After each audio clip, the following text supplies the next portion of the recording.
Good morning once again. Good morning to everybody. We continue our morning session now, and it is my sincere pleasure and my honor to welcome the Vice President of the United States, Mike Pence. Mr. Vice President, you came almost immediately after the inauguration of President Trump in February of 2017 and represented the new administration. And we're all not only extremely grateful to you for doing it again this year and speaking to the Munich Security Conference, continuing a tradition of 55 years of making this event essentially in its core a German-American discussion, now with increasing participation from all around the world. But it is very important for us to have you representing the Trump administration and to have, as I said earlier this morning, so many representatives of the U.S. Congress with us also. So without further ado, Mr. Vice President, may I invite you to speak to the Munich Security Conference, please.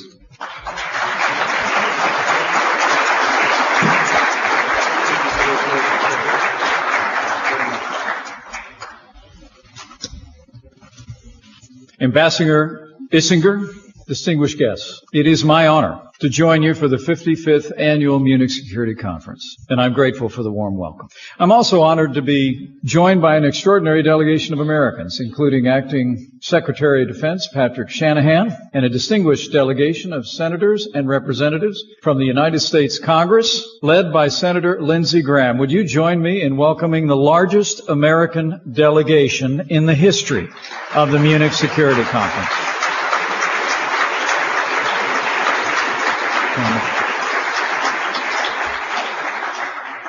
It's an honor to be here with them and with Speaker of the House Nancy Pelosi. Madam Speaker, my greetings to you.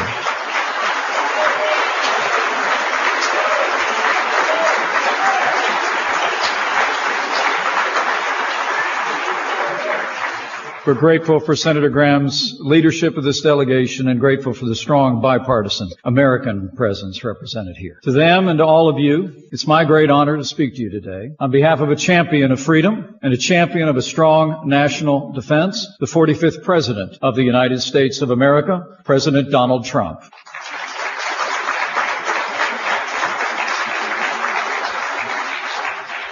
Two years ago, I stood at this podium, and I told you that America's leadership in the free world would not falter, not even for a moment, and that America first did not mean America alone. Later that same year, standing where we stood just a few short days ago beside the monument to the Warsaw Uprising, after reaffirming the United States' firm commitment to NATO and our mutual defense, President Trump spoke these words. He said, quote, "The fundamental question of our time is whether the West has the will to survive." He went on to say, do we have the confidence in our values to defend them at any cost? Do we have enough respect for our citizens to protect our borders? Do we have the desire and the courage to preserve our civilization in the face of those who would subvert and destroy it? Today, as Vice President of the United States, I'm proud to report, under the leadership of President Donald Trump, the United States has answered that question, not merely with words, but with actions. And today, America is stronger than ever before, and America is leading on the world stage once again.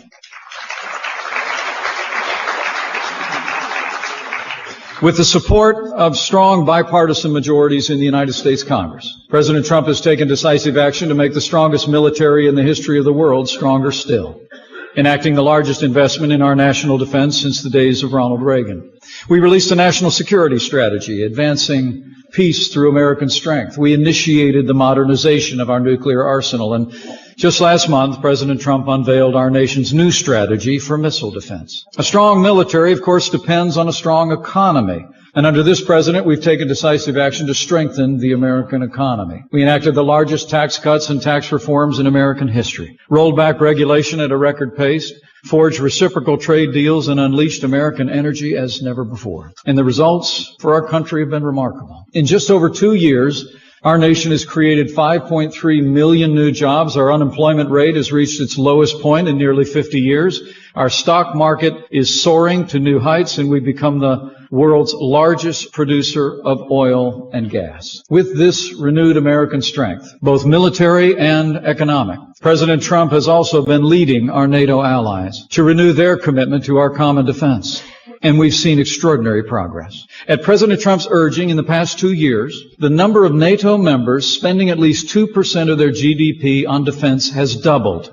And the majority of NATO members now have plans in place to meet their financial obligations by 2024. As Secretary Jens Stoltenberg has said, thanks to President Trump's leadership, NATO has seen, quote, real money and real results. When I was at this conference 2 years ago, I remember a meeting I had with a leader of one of our NATO allies. He was very candid with me. He told me he was worried that our new administration might represent a moment where America would pull back from our commitments. I remember he said that Europe needed America to be the leader of the free world. I told him I respected his opinion and I appreciated his candor. And then I told him that when you hear President Trump ask our NATO allies to live up to the commitments they've made to our common defense, that's what we call being leader of the free world. The truth is, many of our NATO allies still need to do more, and the United States expects every NATO member to put in place a credible plan to meet the 2% threshold, and by 2024, we expect all our allies to invest 20% of defense spending on procurement. With that renewed strength, America and our allies have stood strong. We've stood strong against efforts as well to divide our alliance through political interference or the use of energy resources. And the United States commends all our European partners who've taken a strong stand against Nord Stream 2, and we commend others to do the same. We've also made it clear that we will not stand idly by while NATO allies purchase weapons from our adversaries. We cannot ensure the defense of the West if our allies grow dependent on the East. The United States has also been very clear with our security partners on the threat posed by Huawei and other Chinese telecom companies, as Chinese law requires them to provide Beijing's vast security apparatus with access to any data that touches their network or equipment. We must protect our critical telecom infrastructure. And America is calling on all our security partners to be vigilant and to reject any enterprise that would compromise the integrity of our communications technology or our national security systems. And so, with President Trump's leadership and a clear focus on our security, our transatlantic alliance is being defended and renewed. And with that renewed strength, we've taken the fight to radical Islamic terrorists on our terms on their soil. In Iraq and Syria, President Trump gave American commanders in the field the authority they needed to hit ISIS and drive them back. And thanks to the courage of our armed forces and the efforts of our 78 coalition partners, the ISIS caliphate has been decimated. And our troops have liberated 5 million Iraqis, Syrians, Arabs, Kurds, and Muslims, men, women, and children. As I stand before you today, at this very hour, along the Euphrates River, the last mile of territory where the black flag of ISIS once flew is being captured. In the wake of these gains, President Trump has announced that the United States will begin to hand off the fight to our partners in the region and to bring our troops home. But this is a change in tactics, not a change in mission. The United States will keep a strong presence in the region. We recognize it will not be enough to simply reclaim the territory of the caliphate. As we enter this new phase, the United States will continue to work with all our allies to hunt down the remnants of ISIS wherever and whenever they rear their ugly head.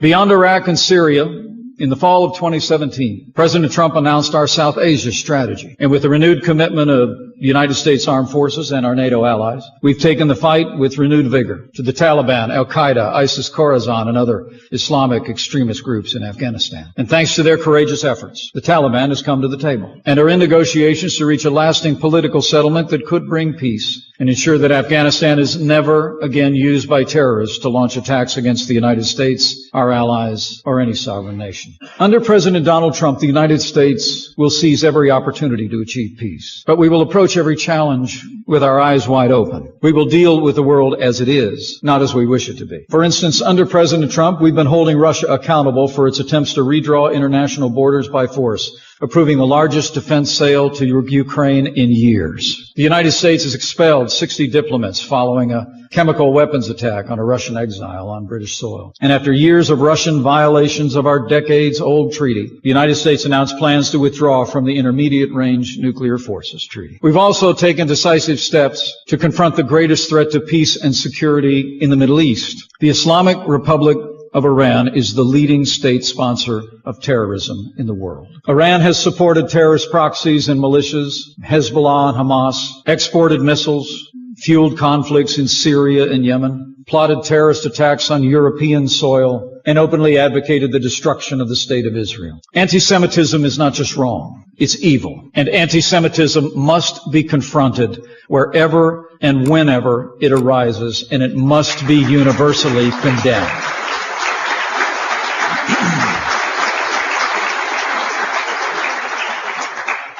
Yesterday, my wife Karen and I paid our solemn respects to the martyrs of the Holocaust in our very first visit to Auschwitz. It was a scene of unspeakable tragedy, but also a scene that marks the triumph of freedom. As a close friend whose grandparents survived the Holocaust said to me as we walked those grounds, the grounds of the Birkenau camp, he whispered, "Good always triumphs over evil." And so it did, but at horrendous cost. One lesson of that dark chapter of human history is that when authoritarian regimes breathe out vile anti-Semitic hatred and threats of violence, we must take them at their word. The Iranian regime openly advocates another Holocaust, and it seeks the means to achieve it. The Ayatollah Khomeini himself has said, "It is the mission of the Islamic Republic of Iran to erase Israel from the map." 2 years ago, President Trump made his first overseas trip to Saudi Arabia, where he convened a historic gathering of leaders from 50 nations across the region at the Arab Islamic American Summit. As President Trump said then, and I quote, "The birthplace of civilization is waiting to begin a new renaissance." He challenged the nations gathered there to work together, as he said, to meet history's great test, to conquer extremism and vanquish the forces of terrorism. This week it was our privilege to travel to Poland, to meet with many of those same leaders who came together around that great purpose. We gathered to discuss our mutual commitment to confront Iran and make the Middle East safe for peace, prosperity, and the advance of human rights. It was remarkable to see leaders from across the region agreeing that the greatest threat to peace and security in the Middle East is the Islamic Republic of Iran. As I said at that gathering, the time has come for all of us to act. The time has come for our European partners to stop undermining U.S. sanctions against this murderous revolutionary regime. The time has come for our European partners to stand with us and with the Iranian people, our allies and friends in the region. The time has come for our European partners to withdraw from the Iran nuclear deal and join us as we bring the economic and diplomatic pressure necessary to give the Iranian people, the region, and the world the peace, security, and freedom they deserve.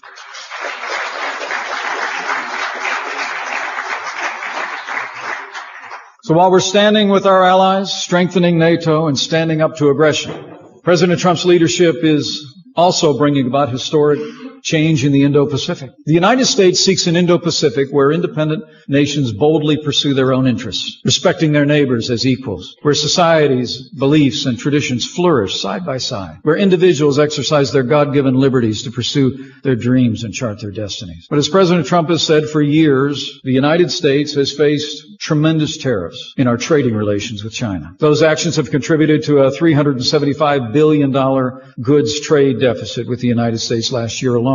To address that, at the President's direction, the United States has taken decisive action. We've put tariffs on $250 billion worth of Chinese goods and made it clear that we could more than double that number. But as President Trump has made clear, we hope for better. As we gather here, negotiations are underway in Beijing to redefine our trading relationship. And our negotiations are not simply about the trade imbalance. Under President Trump's leadership, the United States has also made it clear that China must address the long-standing issues of intellectual property theft, forced technology transfer, and other structural issues in China that have placed a burden on our economy and on economies around the world. President Trump has great respect for President Xi, and so do I. And the President remains hopeful that as those negotiations continue, we'll be able to make real progress in establishing trade between our two countries that is free, fair, and reciprocal. Now, other issues will remain: freedom of navigation in the South China Sea, debt diplomacy, interference in domestic political affairs, and the rights of religious minorities in China. And Beijing knows where we stand. And while America will keep standing strong, we'll also keep remaining hopeful as these discussions continue that we'll be able to take this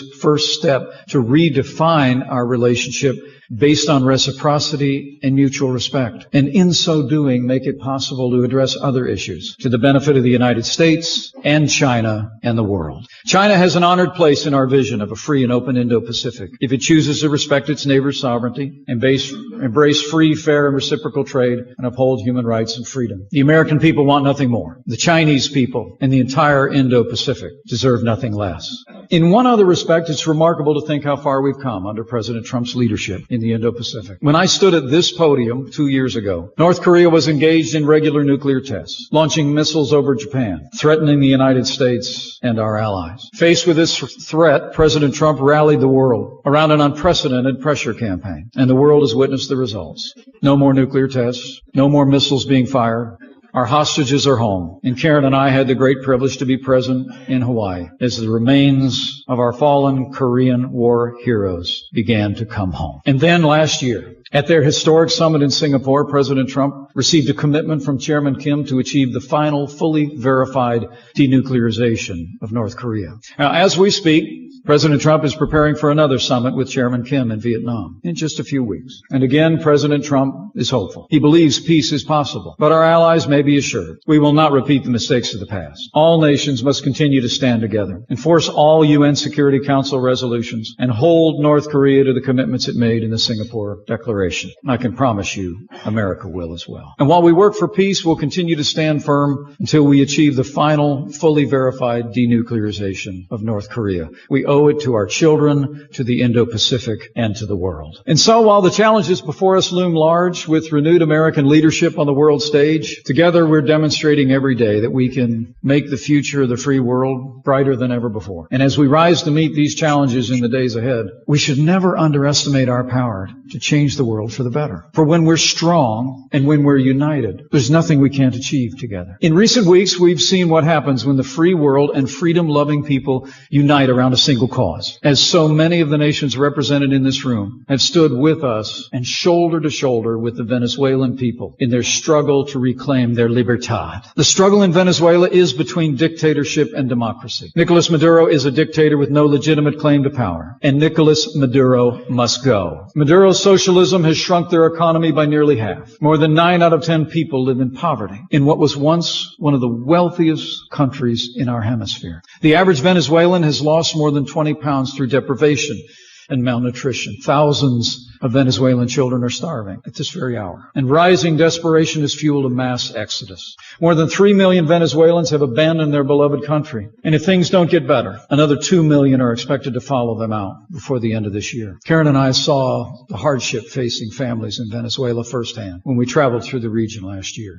We met with families in a little church in Manaus, Brazil, where the compassion of that faith community and the compassion of the world was meeting the needs of people fleeing tyranny and deprivation. We spent time with those families. We hugged their children. We heard of their hardship and their plight. But I'll never forget the father standing beside his wife and 2 little boys who told me how hard it was after a long day's work to return home and look your little children in the eye and tell them, we're not going to eat today. It is a tragedy that demands a response from the whole world. Fortunately, as we gather, freedom is breaking out in Venezuela.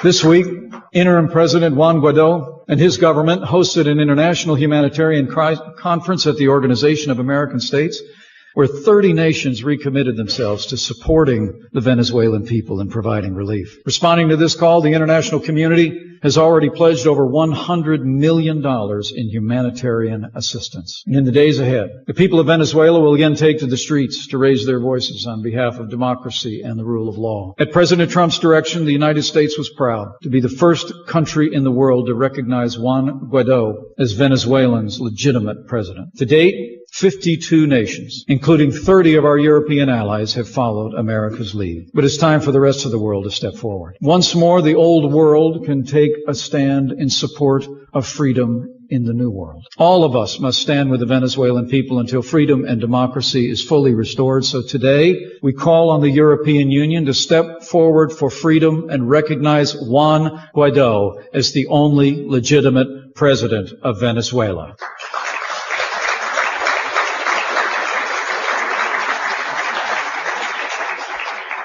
And so, under President Donald Trump's leadership, America is leading the free world once again. Thank you for the honor of participating in this important event. And thank you for this opportunity to reflect on the progress that we've made and the ties that unite freedom-loving people everywhere. As President Trump said in that very same Poland speech in 2017, our freedom, our civilization, and our survival depend on these bonds of history, culture, and memory. And they also depend on a foundation of faith. And on that faith, I know, as the President concluded in his words, the West will never, ever be broken. Our values will prevail, our people will thrive, and our civilization will triumph. I have faith in our people and in freedom-loving people everywhere. And I also have that faith in those ancient words that where the Spirit of the Lord is, there's liberty. And when we hold fast to our faith in freedom and its eternal author, freedom always wins. Thank you. God bless you. And God bless the United States